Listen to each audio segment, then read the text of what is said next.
Hey guys, this is NUSensei. As of this video, I have over 5 million views on my channel, most of which come from Archery. That's really cool. Unfortunately, it's also brought a lot of extra behind the scenes work, things like answering emails, doing YouTube comments, handling Facebook messages, and thankfully I don't have Twitter. That would really suck my time. But it's been interesting to interact with people, help people, and learn from people. So it's a good experience. Now, admittedly, things have kind of quieted down a bit over the last year or so. Perhaps because I've preempted most beginner questions and I've made videos for that. So people ask less and thank more. That's good too. Now, for the questions I do get, I sometimes feel kind of bad that I can't really help some people. And this isn't really meant to be a whinge or a complaint. This is just kind of from my perspective, some of the problems I have when trying to help you. So this video will go through my top 5 reasons about why I can't really help you. I appreciate that my channel appeals to a lot of different archers, and that's really good. Unfortunately, I'm not a compound shooter, and I get a lot of compound bow questions that I can't answer. I know enough generally to guide you in the right direction, and some things overlap, but for the most part, if you're asking me for very specific technical information, or you want me to troubleshoot your bow, I'm not the best person to ask. This is a similar problem to what you might encounter in real life. This is especially for your local archery store that might be over-specialized in compound or recurve or hunting or target, and it's not enough expertise in the field that you need, and it might be compound. Now, the market is compound dominated. There are far more compound resources and materials, and generally more people shoot compound than recurve. So I'm in the opposite situation here. So I'm probably providing more assistance to recurve shooters than compound shooters. But really, I just don't know enough about compound bows to really give you proper advice. If you're asking me about general things like how compounds work and the differences between compound and recurve, then I can help you. But if you are asking me about differences between different bows like the PC Stinger X or the Mission Craze or the Hoyt Carbon Spider, or you're asking me about different release aids, I don't know.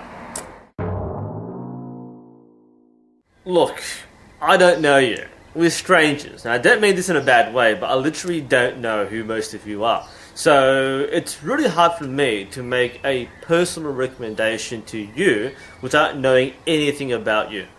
It's like if you ask me what clothing you should buy. I don't know what you like. I don't know what you prefer or need. I'll just be like putting out random brand names and just hoping for the best. And that's a similar thing of archery. I get some kind of really personal preference questions. Things like, should I shoot recurve or compound? I can't tell you that. I can tell you what they are and why a lot of people like shooting them, but I can't tell you what you should be using. So, there are some limitations as to what I can do. It's like, if you do shoot recurve, you ask me, what bow should I buy? I said, well, there are like hundreds I could recommend, and without any guidance, I can't really streamline you towards a good bow because all the bows are mostly good. So I'd say like, Samick Sage, or you're shooting compound, Diamond Infinite Edge, because these are safe buys. The bows work. You can find them in most places. So, a lot of my advice for this sort of thing is very generic and vague. That's mostly because if I don't have much to work with, then I can't really give you much specific advice. So if I can't recommend a certain movie that you would like, then I can't really recommend a bow that you would like. Here is a list of bows that I recommend that are under $100. Look, I get it, you're cheap, and maybe for good reasons. Maybe you're interested in archery and you're not really sure if you commit to it, so you want to spend the least amount of money to try it out, and that's fair. Maybe you have a very limited budget, you save it for something, you've got a family, or maybe you're a college student or a high school student, so you don't have your own income to support your archery interest. So these things make sense. But the lower you go, the harder it is for me to recommend decent gear. Now, I'm not saying you need to buy a $2,000 Olympic bow. If you're just going for a basic recurve, you don't need to spend more than $150. But if you start going below 100, like there's really nothing out there that can really serve the purpose that you need it for. You might get youth bows for $50, and that might be all you want, but that's not the sort of thing I recommend because it's not a very good archery experience. It's very limiting, and really, if you want to start archery at the lowest possible price, think about do-it-yourself projects like PVC bows that can cost you $10. But if you're not into making your own equipment and you don't want to spend more than $50 or $100, maybe archery isn't right for you at this point in time. And alternatively, go to an archery range, spend $20 on a single lesson, and that will give you your archery fix. But in terms of buying equipment, there's really not that much I can suggest to you unless you have a bit more flexibility with your budget. Oh, and some people have been very literal on what I've been saying about $100 bows. I had a message recently where someone pointed out, I found a PSC Razorback for $99. Is this a cheap bow? No, it's not that kind of bow. The PSC Razorback is a good bow. It's a standard entry-level recurve. There's nothing wrong with it. Normally these things cost around $120 to $180, and that's what I mean by the typical standard entry-level bow. They cost between $100 to $200 US. So if you can find this kind of bow for a cheaper price, fantastic, that's a good deal. But I'm not literally saying every bow below $100 is crap. What I'm saying is, under 100, you often find cheap fiberglass, plastic-like youth bows. Over $100, you start seeing the wooden recurves, which work for anybody who just wants to get into archery. That's the division. So you can get a decent bow for a better price, but if you are looking at a decent bow below $100, you're really limited, and I can't really recommend, say, fiberglass bows as your first choice. That's just for recurve, by the way. If you're looking at compound, you need a lot more than $100. I'd say for like the cheapest decent compound bow, you should budget at least $300 to $400 US for a decent set of options for a first compound bow. One of the biggest limitations is that I don't have access to a lot of equipment. I don't have access to products that people want me to review. Sights, stabilizers, risers, limbs. I can't get these things without spending thousands of dollars in things I don't need. It was only last year when I was started to be given some products to review, the Sage and the OMP Adventure, but personally, I only have one bow that I normally use. That's the Win-Win NUSensei XT, which you see me shoot in my Olympic videos. So I haven't really handled that many products. Outside of the people in my club, who I sometimes help out and I've handled their equipment, I don't have much shooting time or any shooting time with any other product. So if you're asking me about differences between the Hoyt XL and the Hoyt Horizon and the Hoyt Ion X, I don't really know. I mean, even with like Win-Win products, you ask me, how is the Win X?